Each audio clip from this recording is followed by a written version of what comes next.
I woke to a noise like a carnival gone wild. But when I threw open my back door, it wasn't horns or hounds, it was my pool, erupting in a frothy catastrophe.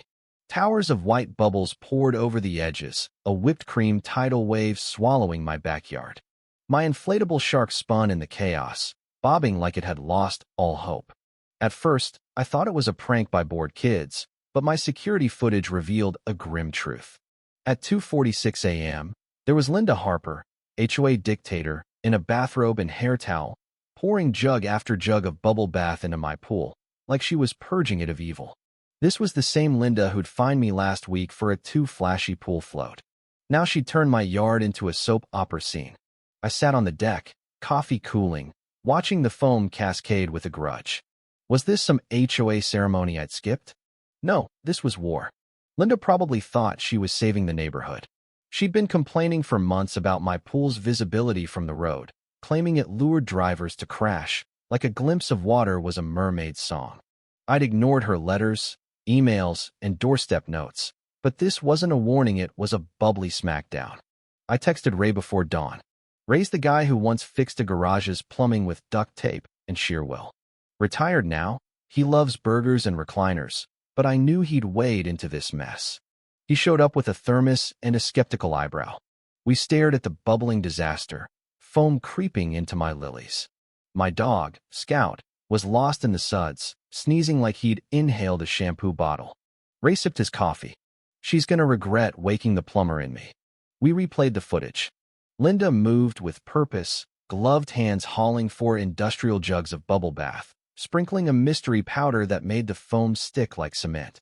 This wasn't a spur-of-the-moment act, it was a planned embarrassment. The kicker?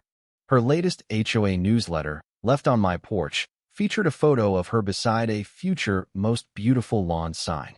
She'd just reseeded her yard with HOA funds for community enhancement, while my wind chimes were labeled too whimsical. Hypocrisy didn't begin to describe it.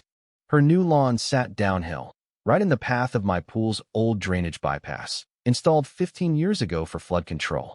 I'd never used it, but the pipe ran straight to her precious grass. I turned to Ray. Remember that bypass you said would come in handy? He grinned. Time to make it hum. We didn't scheme like villains. We planned like we were fixing a faucet, calm, precise. Ray would handle the pipes. I ordered gallons of eco-friendly foam concentrate, the kind used at music festivals. If Linda wanted bubbles, I'd deliver a froth Armageddon. That evening, she strolled by, smirking like a champion. Scout barked, damp and lilac-scented. I waved not out of kindness, but because I knew her lawn was toast. The next morning, the foam had faded, leaving a floral stench and a choking pool filter. My marigolds were flattened, my shed coated in froth, but anger gave way to excitement. Ray arrived with a toolbox and blueprints, tracing the bypass from my pool to Linda's yard. The pipe was perfect, a forgotten gem. We'll have bubbles in her roses by Saturday, Ray said. While he rigged the valve, I monitored Linda's HOA propaganda pink flyers ranting about unapproved drainage and soap misuse. Her Sunday brunch, hyping her lawn's grand reveal, was my signal. Friday, Ray finished the valve, hidden under a fake planter. One twist would send foam downhill, erupting under her grass. I wanted a show, so I sourced festival-grade foam safe but unstoppable. Saturday, I prepped the yard, bathed Scout, and sprayed lemon oil to keep bugs from the pipe. Linda gave HOA pals a lawn tour, boasting about soil quality and streetscape unity, oblivious to the sudsy storm brewing. At dusk, I checked the setup. Foam tank ready, valve primed, forecast clear. I sat with Scout, stars twinkling, feeling the calm before a glorious chaos. Sunday dawn, Linda's chipper voice carried over the fence, directing guests around her paradise. I lounged behind sunglasses, pretending to read the paper, while Ray hid in the shed. At 10:30, as Linda gushed about her fertilizer, I signaled. Ray twisted the valve. A hum, a gurgle, then silence on my end, but I imagined foam racing underground. 30 seconds later, a bubble popped in her yard, then a geyser of froth shot skyward. Guests gasped, a plate broke. Linda screamed as foam engulfed her lawn, toppling tables, drowning her garden statues. People slipped, laughed, or ran, blaming sprinklers or a gas leak. Linda, foam-streaked, pointed at me. He did this. I strolled over, holding the 2008 drainage plan. Your lawn's on my legal bypass, Linda. Should have checked before seeding. Guests whispered. The HOA treasurer questioned her spending. Red-faced, she demanded I stop it. 15 minutes, per code, I said, sipping iced tea. Scout romped through the suds, tail wagging. Her lawn turned into a muddy bog, her brunch a fiasco. I sat back, savoring not revenge, but justice. Monday, the street was quiet, like it was in shock. Linda's yard was a wreck of mud and soggy decorations, her peacock statue face down. She emerged, deflated, staring at her ruined grass. Our eyes met. She retreated without a word. Her silence spoke louder than any tirade. By noon, bloggers snapped photos, joking about her bubble sprinkler system. Theories swirled chemical spill, prank but suspicion grew. HOA board member Karen asked about the foam source. I showed her the bypass and Linda's pool sabotage footage. She left speechless. That evening, Ray called. Drone footage of the foam flood had gone viral, captioned, HOA brunch sinks and suds. I watched it, marveling at the bubble's slow takeover.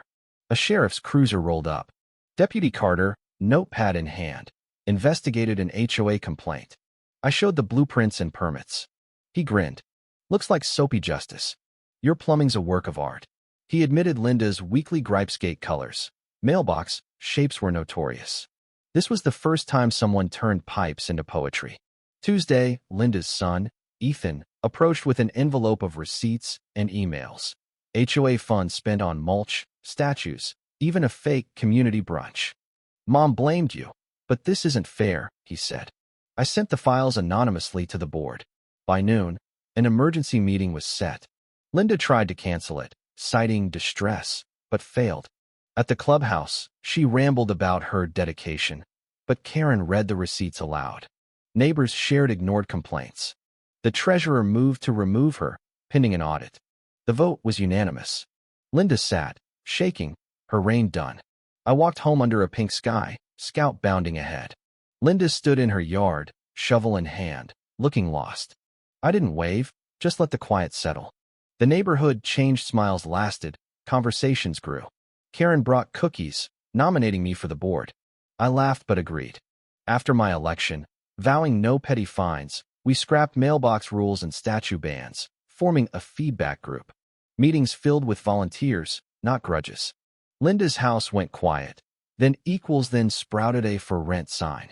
A young couple moved in, planting daisies and a peach tree. They asked about the old days.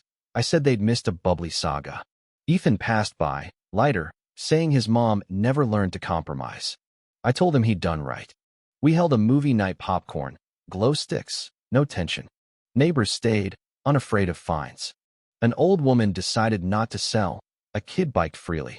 Scout became the park's mascot, his photo on the bulletin board. At meetings, we added a community garden and cleanup days. Someone joked about a foam fountain. Laughter roared. Linda's yard sprouted green, tended by renters. One evening, I saw her car. She stepped out, no clipboard, and stared at her old porch before driving off. Maybe she sought closure, maybe regret. I didn't care. By the pool, I grilled with Ray, Scout napping nearby. The new yard bloomed vividly. At the next meeting, we planned barbecues, not penalties. The foam was a legend, but the real victory was this: a community reborn, not through suds, but through standing together. Peace, hard won, shone brighter than any bubble ever could.